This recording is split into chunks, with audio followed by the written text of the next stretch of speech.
Hello YouTube, this is BUB'S Comics coming at you with a quick comic haul. We've got just a few to get through, a couple of eBay wins and a pickup at an LCS. So we'll start off with the big book for me, and that is Planet Comics number 34. This is huge to get that book. That's the only way for me to describe it. This is one of those Planet Comics books. Of course, Planet Comics is considered one of the first major science fiction runs for the Golden Age, Platinum Age, whatever you want to call it. But I tell you, or Atomic Age rather, this book's hard to get because of the bondage in it. So some of these books cross over. Anything that has this kind of bondage cover or like an eye injury or something like that, it can cross into pre-code horror. Some of the issues can. So in order to get this cover with the lady chained up to the post there, usually you got to spend like $400 or $500 at a minimum for low grade. So really stole this book. It was listed on eBay. I found the listing within 20 minutes of when it was listed, and I bought it within 30. So just not messing around.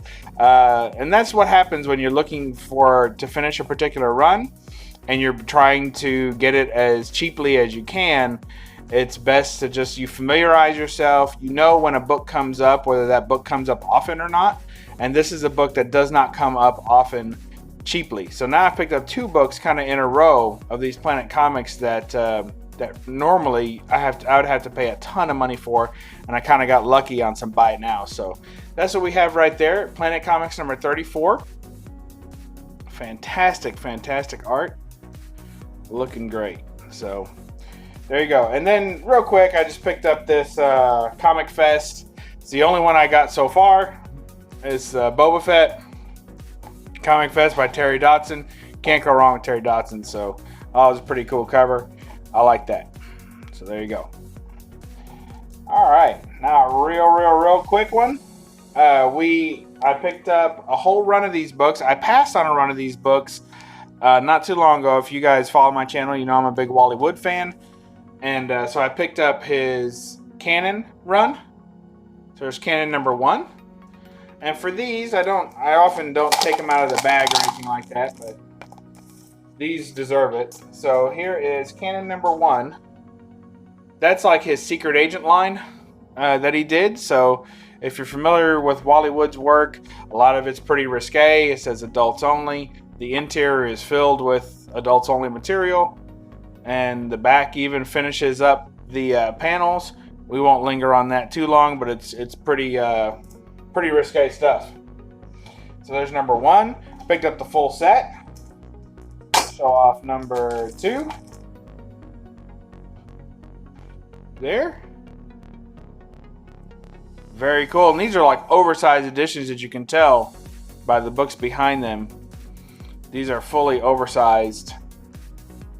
Look at that. Isn't that cool?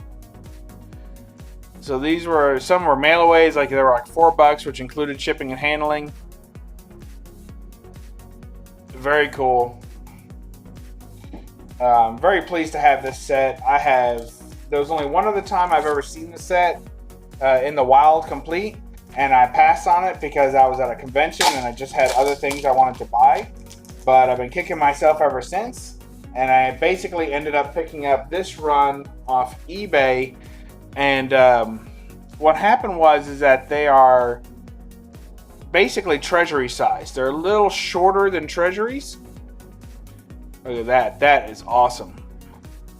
They're a little shorter than Treasuries. So what happens is that when you're buying these Treasuries online, my thing is win one.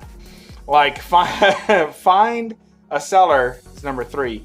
Find a seller that has multiple Treasuries for sale, and try and buy as many as you can. Try and win at least one, and then try and pick up the others on the cheap. But maximize the shipping, because to ship a Treasury is like $13, sometimes more depending on the seller. So if you're going to have to do that, this one needs a little bit of cleaning. So I'm going to work on that some. These are reader copies, so it's not a big deal. But there's Canon number 4, Wally Wood, classic Wally Wood work.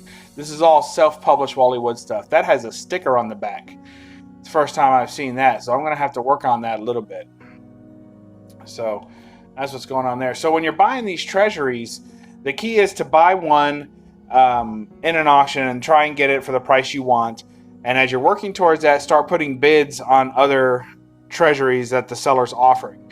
Because if you can combine shipping on treasuries, that's the best way to do it. So if you know that, like for instance, these were 4 books that I knew that I wanted, but then I threw in bids on all kinds of other books, and I knew that if somebody say only needed number 4, they're not going to want to spend the extra $13 in shipping just to get that one book.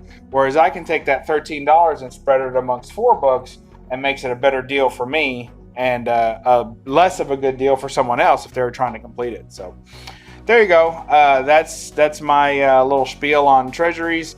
Try and buy them from someone that's going to offer combined shipping, and pick up as many as you can. And they're very easy to flip and sell. You can trade them to comic shops. You can sell them off, because pretty much any treasury in decent condition is worth $10. So at least. So they're easy to trade and to give away, and people really like them. So anyway, there you go. That's my little spiel, and we'll catch you next time on BUB'S Comics. And remember, read a comic and don't apologize for the glare. Bye-bye.